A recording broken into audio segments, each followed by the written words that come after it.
நாமக்கல்லில் தமிழ்நாடு முதலமைச்சர் மு க ஸ்டாலின் பரப்புரை மேற்கொண்டு வருகிறார். நேரலையில் பார்க்கலாம். இருக்கக்கூடிய ஒன்றிய பாஜகவுடைய கூட்டத்தை அடக்குவோம். மாநிலங்களால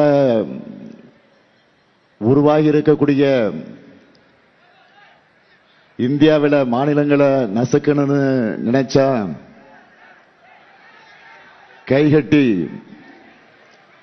வாய்ப்பத்தி அடிமையாக அடங்கியிருப்போம்னு தப்பு கணக்கு போட்டிருக்கீங்க.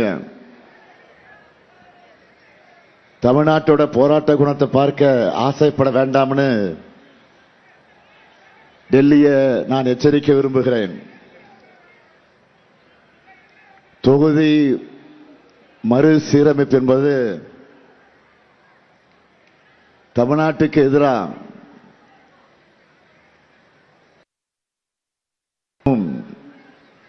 அதுக்கு ஜால்ரா போடக்கூடிய அதிமுகவும் ஏற்படுத்தி இருக்கக்கூடிய பேராபத்து. தமிழ்நாட்டுடைய குரலை ஒடுக்க பாஜக போடக்கூடிய சதி திட்டம்தான் தொகுதி மறுசீரமைப்பு. அதனை வெளிப்படையாக எதிர்க்கிறதுக்கு கூட முதுகெலும்பற்ற கூட்டம்தான் அதிமுக. தமிழ்நாட்டில் எலெக்ஷன் நடக்கிற தேர்தல் நடக்கிற நேரத்தில் திராவிட முன்னேற்ற கழகத்தினுடைய எம்பிக்கள் எல்லாரும் பிரச்சாரத்தில் இருப்பாங்க. இந்த கேப்ல ஸ்பெஷல் செக்ஷனை சிறப்பு கூட்டத்தை கூட்டி இந்த சட்டத்தை நிறைவேற்றிடலாம் என்று பாஜக நினைச்சது. முதல்ல மக்களுடைய உரிமைகளை பாதுகாக்கணும். அப்பதான் ஜனநாயகத்தில் தேர்தலுக்கு ஒரு அர்த்தம் இருக்கும். நாம போடுற வாக்குக்கே வேல்யூ இருக்கணும்னா, ஒரு நிலை வரணும்னா அதை எதிர்க்க வேண்டாமா? அதனாலதான் நம்ம எம்பிக்கள் எல்லாரும் டெல்லியில போராடிக்கிட்டு இருக்காங்க. நமக்கு கொள்கைதான் முக்கியம், தமிழ்நாட்டு உரிமைகள் தான் முக்கியம். நம்ம எல்லாம் ஆளாக்கிய பேரறிஞர் அண்ணா சொன்னது, எங்களுக்கு பதவி என்பது தோளில் போடக்கூடிய துண்டு, கொள்கை என்பது இடுப்பில் கட்டி இருக்கக்கூடிய வேஷ்டி. அறிஞர் அண்ணாவும் தலைவர் கலைஞரும் தந்த தன்மான உணர்வோட தமிழ்நாட்டை பாதுகாக்க உங்களுடைய ஆதரவை கேட்டு நான் வந்திருக்கிறேன். தலைவர் கலைஞர் உருவாக்கிய நாமக்கல் மாவட்டத்திற்கு நான் வந்திருக்கிறேன். தலைமைச் செயலகத்தில் நாமக்கல் கவிஞர் மாளிகையை உருவாக்கின தலைவர் கலைஞரின் மகனாக நான் உங்களிடத்தில் வந்திருக்கிறேன். வேட்பாளர்களை அறிமுகப்படுத்தலாமா? நீங்கள் அனுமதித்தால் அறிமுகப்படுத்துகிறேன். அனுமதி உண்டா? அறிமுகப்படுத்தலாமா? முதல்ல ராசிபுரம் சட்டமன்ற தொகுதி நமது வெல்லும் வேட்பாளர் மதிவேந்தன் அவர்கள் மருத்துவம் படித்து மாண்புமிகு அமைச்சராக உயர்ந்து அவர் கவனித்த துறைகளை வளர்த்தெடுத்தவர். அடுத்து திருச்செங்கோடு சட்டமன்ற தொகுதி நமது வெல்லும் வேட்பாளர் கொங்கு நாடு மக்கள் தேசிய கட்சியினுடைய பொதுச் செயலாளர் ஈஸ்வரன் அவர்கள். நம்மோட மதச்சார்பற்ற முற்போக்கு கூட்டணிக்கு வலு சேர்க்கக்கூடிய தலைவர்கள ஒருவராக விளங்கிக் கொண்டிருக்கக்கூடியவர். கடந்த முறை உங்கள் குரலா சட்டமன்றத்தில் ஒழிச்சு 2000 கோடி ரூபாய்க்கான திட்டங்களை கொண்டு வந்திருக்கிறார். அடுத்து நாமக்கல் சட்டமன்ற தொகுதி நமது வெல்லும் வேட்பாளர் KP ராணி அவர்கள். ராணின்னு தெரிகிறதை விட நாமக்கல் ராணின்னு சொன்னா எல்லாருக்கும் தெரியும். அந்த அளவுக்கு இந்த ஊரையே தன்னுடைய அடையாளமா மாற்றி இருக்கக்கூடிய கழக வீராங்கனை, நாமக்கல் நகரமன்ற உறுப்பினரா, ஒன்றிய குழு தலைவராக சிறப்பாக பணியாற்றினவர். அடுத்து சேந்தமங்கலம் சட்டமன்ற தொகுதி நமது வெல்லும் வேட்பாளர் பூமலர் அவர்கள். சேந்தமங்கலம் தொகுதியில் 2 முறை MLA-வாக இருந்த மரியாதைக்குரிய நினைவில் வாழக்கூடிய பொன்னுசாமி அவர்களுடைய அன்பு மகள். பொன்னுசாமி அவர்கள் காலத்திலே தான் கொல்லிமலை வளர்ச்சி அடைஞ்சிச்சு. கொல்லிமலை மிளகுக்கு புவிசார் குறியீடு அங்கீகாரம் கிடைச்சது. அடுத்து குமாரபாளையம் சட்டமன்ற தொகுதி நமது வெல்லும் வேட்பாளர் S. பாலு அவர்கள். பள்ளிப்பாளையம் ஊராட்சி ஒன்றிய குழு தலைவரா பல ஆண்டுகளாக சிறப்பாக பணியாற்றின மக்கள் தொண்டர். அடுத்து பரமத்தி வேலூர் சட்டமன்ற தொகுதி நமது வெல்லும் வேட்பாளர் KS. மூர்த்தி அவர்கள். ஒன்றிய செயலாளர், மாநில வர்த்தக அணி துணைத் தலைவர்னு பல்வேறு பொறுப்புகள்ல செயலாற்றியவர். ஏற்கனவே இவங்க MLA-வா நிறைய திட்டங்களை கொண்டு வந்திருக்கக்கூடியவர். இவங்க எல்லாருடைய வெற்றிக்கு நம்முடைய வெற்றி சின்னமாக இருக்கக்கூடிய உதயசூரியன் சின்னத்தில் நீங்கள் அத்தனை பேரும் வாக்கினை வழங்கிட வேண்டும். இங்கே நிற்கிற வேட்பாளர் நிச்சயமா, உறுதியா, சத்தியமா? நன்றி. இப்ப நீங்க உட்காரலாம். நம்முடைய வெற்றி சின்னமாக இருக்கக்கூடிய உதயசூரியன் சின்னத்தில் நீங்கள் அத்தனை பேரும் வாக்கினை வழங்கிட வேண்டும். இங்கே நிற்கிற வேட்பாளருடைய வெற்றி உறுதிதானே? நிச்சயமா, உறுதியா, சத்தியமா?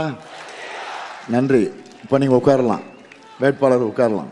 உங்களுக்கு சீட்டு கன்ஃபார்ம் ஆயிடுச்சு.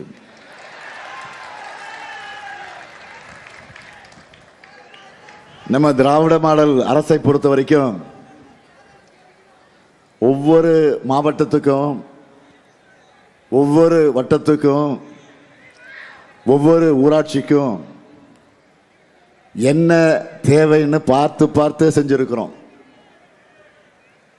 இப்படி சிறு குறு நடுத்தர தொழில்கள் சிறந்து விளங்குகிற இந்த நாமக்கல் மாவட்டத்துக்கு நம்முடைய திராவிட மாடல் அரசில் செய்யப்பட்டிருக்கக்கூடிய திட்டங்கள் சிலவற்ற ஹைலைட்ஸா சொல்லணும்னா, நாமக்கல் நகராட்சி மாநகராட்சியானது ராசிபுரம் கூட்டு குடிநீர் திட்டம், பள்ளிப்பாளையம் ஆலப்பாளையம் படவீடு கூட்டு குடிநீர் திட்டம், மோகனூர் புதிய குடிநீர் திட்டம், ராசிபுரத்தில் புதிய அரசு மாவட்ட மருத்துவமனை, திருச்செங்கோட்டில் புதிய அரசு மாவட்ட தலைமை மருத்துவமனை சித்த மருத்துவமனை கட்டடம், நாமக்கல் அரசு மருத்துவமனையில் புதிய கட்டடம், சேந்தமங்கலத்தில் சார் பதிவாளர் அலுவலக கட்டடம், ராசிபுரம் திருவள்ளூர் கல்லூரியில் புதிய கட்டடம், குமாரபாளையத்தில் வட்டாட்சியர் அலுவலகம், நாமக்கல் அறிவுசார் மையம், தினசரி சந்தை, ஒழுங்குமுறை விற்பனை கூடம், புதிய பேருந்து நிலையம், திருச்செங்கோட்டில் அர்த்தநாரீஸ்வரர் கலைக்கல்லூரி திறப்பு, 92 கோடி ரூபாய் மதிப்பீட்டில் நவீன பால் பண்ணை பால் பதப்படுத்தக்கூடிய ஆலைன்னு ஏராளமாக செஞ்சு தந்திருக்கிறோம். அந்த உரிமையோடும் இன்னும் நிறைய செஞ்சு தர வேண்டும் என்ற உறுதியோடும் தான் உங்களிடத்தில் வாக்கு கேட்க வந்திருக்கிறேன். ஆனால் பழனிசாமி அவர்கள், எதிர்க்கட்சி தலைவர் பழனிசாமி அவர்கள் இப்படி சாதனைகளை பட்டியலிட்டு பேசுகிறாரா? கொஞ்சம் நினைச்சு பாருங்க. 5 ஆண்டுகளுக்கு முன்னாடி என்ன நிலைமை இருந்துச்சு? அலங்கோலத்துக்கும் அவலத்துக்கும் எடுத்துக்காட்டா ஒரு ஆட்சியை பழனிசாமி நடத்திட்டு இருந்தார். குட்காவில் ஆரம்பிச்சு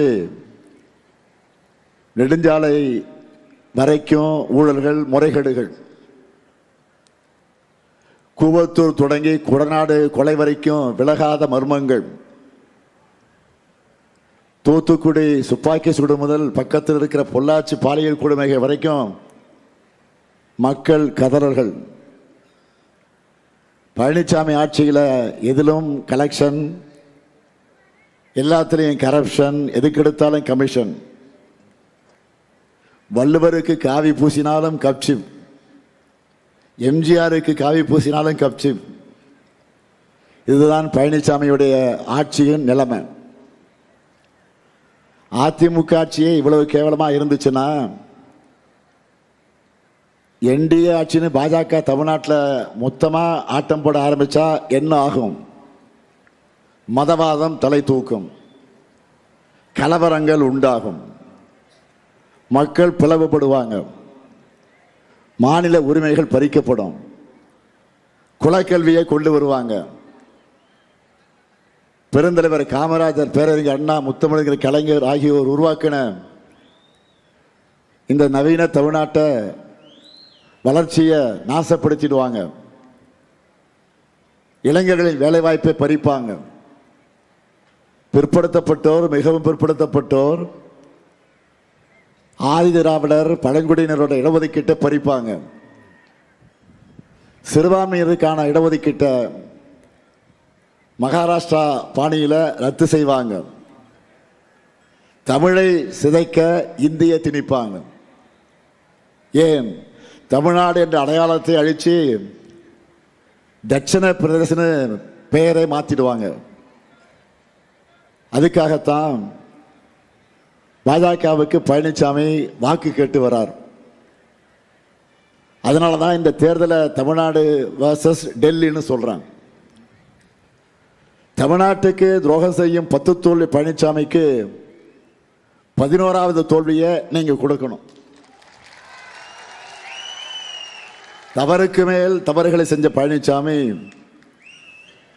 தன்னுடைய தவறுகளில் இருந்து தப்பிக்க சரண்டரான இடம்தான் பாஜக என்கிற வாஷிங் மிஷின். தன்னுடைய தவறுகளில் இருந்து தப்பிக்க அவர் கொடுத்த விலைதான் தமிழ்நாட்டுடைய உரிமைகள். அதிமுகவுக்கு விழுகிற ஒவ்வொரு வாக்கும் பாஜகவுக்கு விழுகிற வாக்குகள். தமிழ்நாட்டு வளர்ச்சிக்கு விடக்கூடிய தடை கற்கள். எனவே தமிழ்நாட்டை வட்டமிடக்கூடிய பாஜக எனும் பருந்த விரட்டி அடிக்கணும். டபுள் இன்ஜின், டப்பா இன்ஜின் சொல்லிக்கிட்டு டெல்லியோட ரிமோட் கண்ட்ரோலுக்கு ஆடுகிற அடிமைகள் தமிழ்நாட்டை ஆளக்கூடாது. தமிழ்நாட்டை நாசப்படுத்த நினைக்கிற ஆணவ பாஜகவும் அடிமை அதிமுகவும் வேரோடும் மண்ணோடும் வீழ்த்தப்படணும். அதுக்கு திராவிட முன்னேற்ற கழகம் தான் மீண்டும் ஆட்சி அமைக்கணும். நினைச்சு பாருங்க, 2021 உங்க ஆதரவோட தமிழ்நாட்டை மீட்டெடுத்தோம். இன்றைக்கு இந்தியாவில் நம்பர் 1 மாநிலமாக தமிழ்நாட்டை தலைநிமிர வச்சிருக்கிறோம். ஏன்? இந்தியாவுக்கே வழிகாட்டுகிற மாடல் திராவிட மாடல் தான் சொல்லக்கூடிய அளவுக்கு எல்லா துறைகளும் தமிழ்நாட்டை உயர்த்தி இருக்கிறோம். எந்த அளவுக்குனா, மக்கள் மனசை வெல்லணுமோ தமிழ்நாட்டை திமுக என்ன பண்ணுதுன்னு பார்க்கணும். அங்க முதலமைச்சராக இருக்கிற ஸ்டாலின் என்ன மாதிரியான மக்கள் நல திட்டங்களை செயல்படுத்துகிறார்னு பார்க்கணும். அதை அப்படியே அந்த மாநிலத்தில் செயல்படுத்தினா போதும்னு நினைக்கிறாங்க. இந்த மாதிரி நல்லாட்சியை கொடுக்கிற காலத்தில் தான் திராவிட மாடல் ஹீரோ ஆஃப் இந்தியா என்று பெயர் எடுத்திருக்கு. அப்படிப்பட்ட நம்மோட திட்டங்களை நான் கொஞ்சம் ரிவைன் பண்ணி சொல்லட்டுமா? மே 7, 2021 முத்துவேல் கருணாநிதி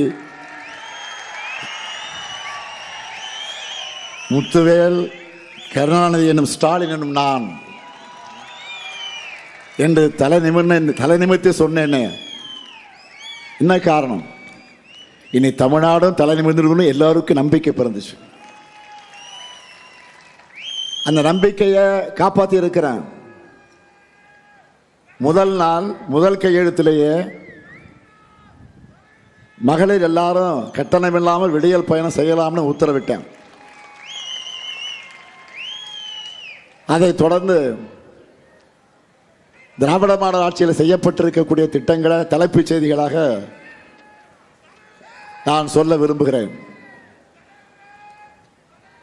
1,31,00,000 மகளிருக்கு ஒவ்வொரு மாதமும் 1,000 ரூபாயை வழங்கி கொண்டிருக்கிறோம். கலைஞர் மகளிர் உரிமை திட்டம். இனி உங்களுடைய உரிமை தொகை நாம் ஆட்சிக்கு வந்ததற்கு பிறகு 1000 அல்ல 2,000 ரூபாயாக உயரப்போகுது.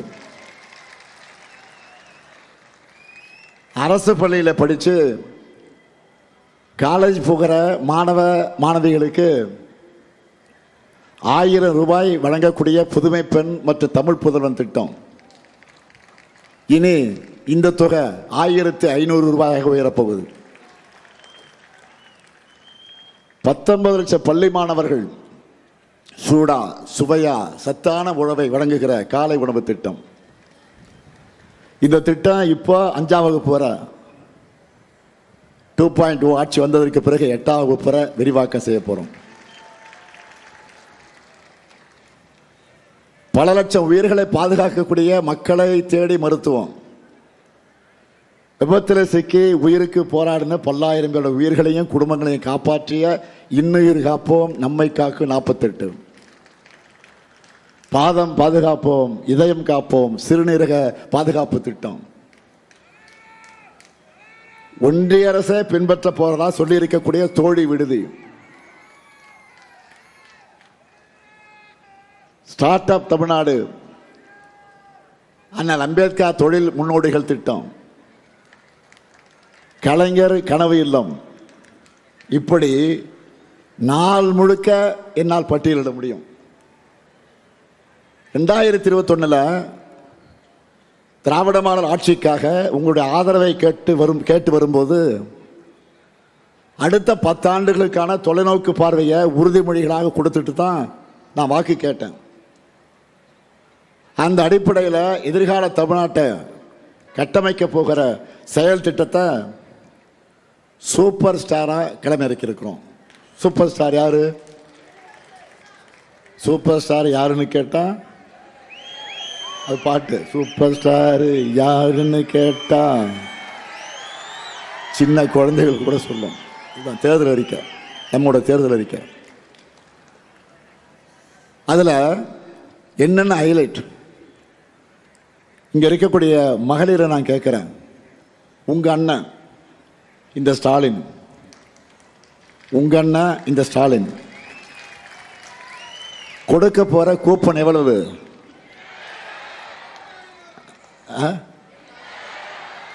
8,000. கரெக்டா? மகளிர்லாம் இப்போவே வீட்டுக்கு என்ன புது பொருள் வாங்கலாம்னு டிஸ்கஸ் பண்ண ஆரம்பிச்சுட்டாங்க இல்லையா? எவ்வளவு? இந்த கூப்பனை வச்சு உங்களுக்கு தேவைப்படுகிற வீட்டு உபயோக பொருளை புதுசாகவும் வாங்கிக்கலாம், இல்லைன்னா பழைய பொருளின் பண்ணி புது பொருளை வாங்கிக்கலாம். உங்களுக்கு பிடிச்ச கடையில் உங்களுக்கு பிடிச்ச பிராண்டை வாங்கிக்கலாம். தயவுசெய்து வீட்டுக்காரனை கேட்டுறாதீங்க, குழப்பிடுவாங்க உங்களை. ஏதாவது பிரச்சனை பண்ணிடுவாங்க. ஏதாவது பிரச்சனைனா அந்த அண்ணன்ட்ட சொல்லுங்க, நான் பார்த்துக்கிறேன். அடுத்து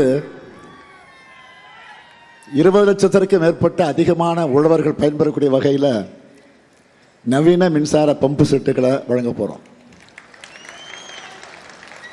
உயர்கல்வி படித்து முடித்த 5 லட்சம் இளைஞர்கள் வேலைவாய்ப்பு பெறக்கூடிய வகையில் நான் முதல்வன் திட்டத்தில் 1500 ரூபாய் உதவித்தொகையோட 6 மாதம் பயிற்சி வழங்க போகிறோம். பால் கொள்முதல் லிட்டர் ஒன்றுக்கு 5 ரூபாய் உயர்த்தி வழங்கப்படும். முதியோர் உதவித்தொகை 1200 ரூபாயிலிருந்து 2000 ரூபாய்க்கு உயர்த்தப்படும். கலைஞர் கனவு இல்லம் உள்ளிட்ட திட்டங்கள் மூலமாக வீடற்ற ஏழைகளுக்கு அடுத்த 5 வருஷத்தில் 10 லட்சம் வீடுகள் கட்டித்தரப்படும். மேற்கு மாவட்டங்களில் தொழில் மற்றும் வேளாண் வளர்ச்சியை அடுத்த கட்டத்துக்கு கொண்டு செல்ல 2000 கோடி ரூபாயில் சிறப்பு தொழில் வளர்ச்சி திட்டம். நாமக்கல்ல ஜவுளி குழுமம்னு ஏராளமான திட்டங்களை அறிவிச்சிருக்கிறோம். நாங்கள் சொன்னதை செய்வோம். இப்படி நாட்டு மக்களுக்கு நல்லதை செய்யணும்னு தொலைநோக்கு பார்வையோட நாம் செயல்பட்டு கொண்டிருந்தா எப்படியெல்லாம் பின்னோக்கி இழுக்கலான்னு பாஜக சதி திட்டம் போடுது. தெற்கு மறுபடியும் தேயணும்னு பாஜக உருவாக்கி இருக்கக்கூடிய லேட்டஸ்ட் பிளான் தான் இந்த தொகுதி மறுசீரமைப்பு. தொகுதி மறுசீரமைப்பு அநீதிக்கு எதிராக நாம் நடத்திட்டு இருக்கிறது போராட்டம் இல்லை, போர். போர்கள் ஒன்றும் தமிழ்நாட்டுக்கு புதுசு இல்லை. முதல்ல சமூக நீதி போர். இடஒதுக்கீட்டுக்கு ஆபத்து வந்தப்போ இந்திய அரசியலமைப்பு சட்டத்தை முதல்ல திருத்த வச்சது தமிழ்நாடு தான். அடுத்து மொழி போர். தாய் கொடுத்த உயிரை தாய்மொழிக்கு தந்த கட்டாய இந்திய விரட்டிய வீரம் சுரிந்த வரலாற்றுக்கு சொந்தமன் நம்முடைய தமிழ்நாடு. இந்த போர்ல தான் நேருவினுடைய உறுதிமொழியும் வந்துச்சு. பேரறிஞர் அண்ணாவுடைய இருமொழி கொள்கையும் உருவாக்கினார். இப்போது நடக்கிறது தமிழ்நாட்டோட அரசியல் உரிமைக்கான போர். ஏன் இந்த போர்னா, இந்திய விடுதலைக்கு பிறகு இந்திய நாட்டில் பசியும் வறுமையும் அதிகமாகி இருக்கு. இதை சரி செய்யணும்னா மக்கள் தொகையை கட்டுப்படுத்தணும்னு சொன்னாங்க. அதில் இருக்கக்கூடிய நியாயத்தை உணர்ந்து நாட்டோட முன்னேற்றத்தையும் தேச நலனையும் மனசில் வச்சுக்கிட்டு நம்ம தமிழ்நாடு மட்டும் இல்லை, தமிழ்நாடு இன்னும் பல மாநிலங்களும் குடும்ப கட்டுப்பாட்டு திட்டத்தை முறையாக செயல்படுத்தணும். இப்போ என்னடான்னா, உங்கள் மாநிலத்து மக்கள் தொகைக்கு ஏற்ற மாதிரி தொகுதி மறுசீரமைப்பு செய்ய போகிறோன்னு சொல்கிறாங்க.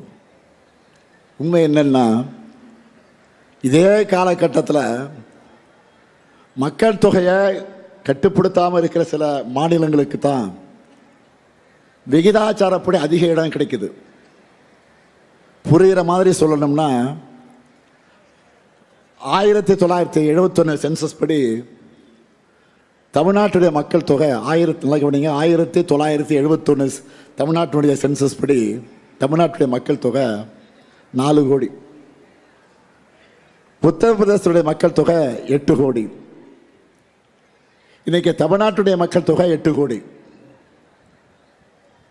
ஆனால் உத்தரப்பிரதேசோட மக்கள் தொகை 20 கோடிக்கு மேல் இருக்குன்னு சொல்கிறாங்க. நமக்கு அவங்களுக்கு 3 மடங்கு வித்தியாசம். இப்படி இருக்கும்போது மக்கள் தொகை அடிப்படையில் தொகுதிகளை பிரித்தா அது நியாயமாக இருக்குமா? இதை உணர்ந்து தான் இந்திரா காந்தி அவர்களும் வாஜ்பாய் அவர்களும் தொகுதி மறுசீரமைப்பு முடிவை தள்ளி போட்டாங்க. இந்த திட்டத்தை இவ்வளவு அவசரமாக மோடி செய்ய வேண்டிய ரகசியம் என்ன? இப்படி ஒரு அநீதி நடந்தா நாடாளுமன்றத்தில் தமிழ்நாட்டுடைய குரல் வலுவிழந்துவிடும். நம்முடைய எம்பிக்களுக்கு பவர் இல்லை, எம்பிக்கள் பவரே இல்லை. டெல்லி அதிகார வர்க்கம் தமிழ்நாட்டை பற்றி சிந்திக்குமா? நமக்கு எந்த திட்டமாவது கிடைக்குமா? தென்னிந்தியாவிலிருந்து பிரதமர் உருவாகணும்னா நடக்காது. இனி அதை நம்ம எதிர்பார்க்கவே முடியாது. சொந்த நாட்டுக்குள்ளேயே தமிழ்நாட்டு மக்கள் இரண்டாந்தர குடிமகளாக மாற்றப்படக்கூடியதை அனுமதிக்கலாமா? இந்த ஆபத்து தான் தொகுதி மறுசீரமைப்பு. நாம் என்ன கேட்கிறோம்? கூட்டாட்சி தத்துவத்தை ஒழிக்க நினைக்காதீங்க. வரி பணத்தை மட்டும்தான் தமிழ்நாடு உங்களுக்கு தரக்கூடியது தேவையா? வரி பணத்தை நம்ம தரோம், அதை பெற்றுக்கிறாங்க. பாஜகவோட அதிகாரத்தை முறை அடக்கிற காலம் வந்துருச்சு. தலைவர் கலைஞர் பராசக்தியில் ஒரு வசனம் எழுதியிருப்பார். இந்த நீதிமன்றம் பல விசித்திரமான வழக்குகளை சந்திச்சிருக்குன்னு எழுதியிருப்பார். அதே மாதிரி நம்ம நாடும் எத்தனையோ பிரதமர்களை சந்திச்சிருக்கு. ஆனால் பிரதமர் மோடி அவர்கள் மாதிரி மாநிலங்களை நசுக்கினவங்க யாருமே கிடையாது. இத்தனைக்கும் குஜராத் முதலமைச்சராக இருந்தப்போ மாநில உரிமைகளை பற்றி வக்கணையா வாய்கிழைய பேசிக்கிட்டு இருந்தார். என்னென்ன பேசினார்? ஒன்றிய அரசு வரி வருவாயிலிருந்து மாநிலங்களுக்கு 50 விழுக்காட்டை தர வேண்டும் என்று சொன்னார். மாநிலங்களுக்கு அதிக அதிகாரம் வேணும்னு சொன்னார். ஒன்றிய அரசுகளுடைய அதிகார குவிப்பை கடுமையாக எதிர்த்தார். இதெல்லாம் குஜராத் முதலமைச்சராக மோடி அவர்கள் சொன்னது. ஆனால் இப்போ மாநில அதிகாரங்களை பறித்து ஒன்றியத்தில் குவிக்கிறார். மாநிலங்கள் உரிமையை கேட்கறது வேப்பங்காயா இப்போ கசக்குது. மொத்தத்தில் கூட்டாட்சி கருத்தில குடிதூண்டி புதைச்சிக்கிட்டு இருக்கார். முதல் முறையா மோடி அவர்கள் பிரதமரானப்போ நாடாளுமன்றத்துக்கு முன்னாடி பவ்யமா விழுந்து ஒரு கும்பிடு போட்டார் அந்த நம்முடைய பிரதமர் அவர்கள்.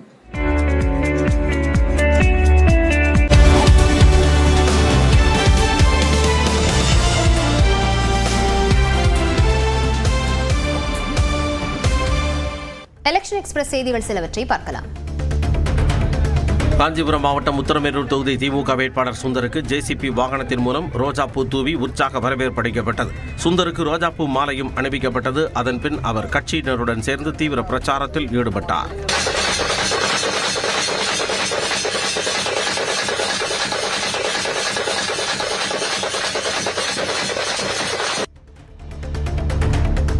சிவகாசி தொகுதியில் பரப்புரையில் ஈடுபட்ட அதிமுக வேட்பாளர் ராஜேந்திர பாலாஜிக்கு கிரேன் மூலம் ராட்சத மாலை அணிவித்து அக்கட்சியினர் வரவேற்பளித்தனர்.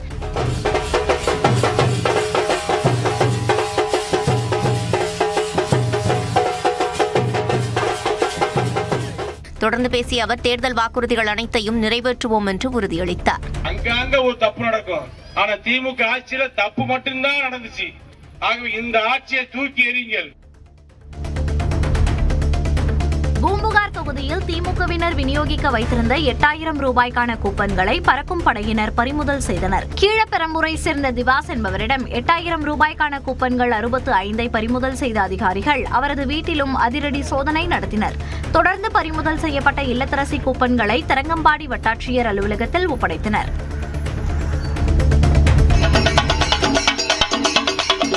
தொகுதியில் பாமக வேட்பாளர் சேகர் திறந்த வாகனத்தில் சென்று மாம்பழம் சின்னத்திற்கு ஆதரவு திரட்டினார். அம்பத்தூரில் பானுநகர், விஜயலட்சுமிபுரம் உள்ளிட்ட பகுதிகளில் பரப்புரையில் ஈடுபட்ட அவருக்கு செண்டை மேளம் முழங்க மலர்கள் தூவி அக்கட்சியினர் உற்சாக வரவேற்பளித்தனர். தூத்துக்குடி தாவேக வேட்பாளரும் திரைப்பட நடிகருமான ஸ்ரீநாத் காவல் நிலையத்திற்கு சென்று வாக்கு சேகரிப்பில் ஈடுபட்டார். காவல்துறை எங்களுடைய நண்பன், என்னுடைய நண்பனுக்காக இந்த நண்பர்கள் பொதுமக்கள் நண்பன் தான் காவல்துறை, எங்களுக்கு நண்பன் நீங்க தான். மேலும் தூத்துக்குடி பாளையங்கோட்டை சாலையில் உள்ள பதநீர் கடைக்கு சென்ற ஸ்ரீநாத் அங்கு கட்சியினருடன் நுங்கு சாப்பிட்டார். பின்னர் தானே நுங்கு வெட்டி நண்பர்களுக்கு கொடுத்தார்.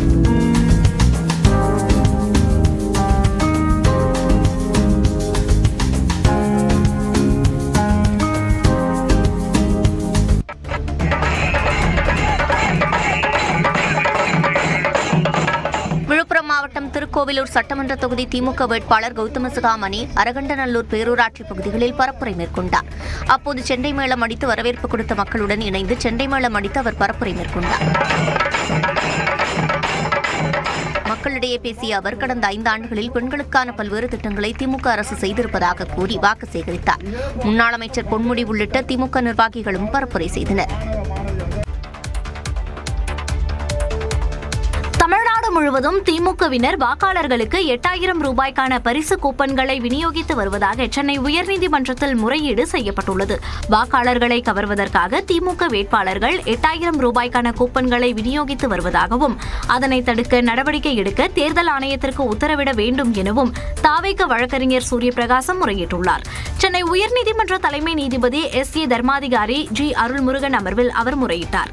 அதேபோல சென்னை துறைமுகம் தொகுதியில் அதிமுக வேட்பாளர் R. மனோகர் சார்பில் வாக்காளர்களுக்கு ரொக்கப்பணம் வழங்குவதற்கான டோக்கன்களை விநியோகித்து வருவதாக வழக்கறிஞர் ஷியாம்குமார் என்பவர் முறையிட்டார். இந்த முறையீடுகளை கேட்ட தலைமை நீதிபதி அமர்வு மனுக்களாக தாக்கல் செய்தால் வெள்ளிக்கிழமையன்று விசாரணைக்கு எடுத்துக் கொள்ளப்படும் என்று தெரிவித்தார்.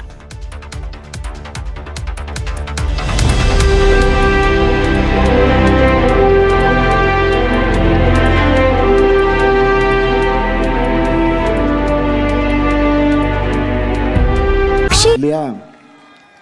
அப்படிப்பட்ட நீங்க என்டிஏ தமிழ்நாட்டுக்கு விரோதமான கூட்டணிக்கு நாமக்கல்ல பெரிய முட்டையா போட்டு அனுப்பணும்.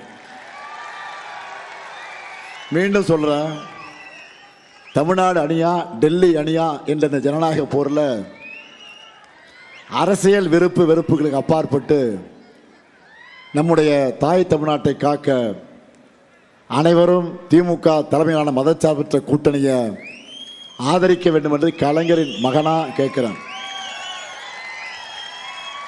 அடுத்து அமையவுள்ள நம்ம திராவிட மாடல் 2.0 ஆட்சியில் எங்க சாதனைகளை நாங்களே முறியடிப்போம். இது உங்களுக்கு நான் தரக்கூடிய கேரண்டி, ஸ்டாலின் தரக்கூடிய கேரண்டி. நல்லாட்சி தொடர்ந்திட ஆதரிப்பீர் மதச்சார்பற்ற முற்போக்கு கூட்டணி வேட்பாளர்கள் என்று கேட்டு வெல்வோம் ஒன்றாக, வெல்வோம் ஒன்றாக, வெல்வோம் ஒன்றாக. நன்றி, வணக்கம்.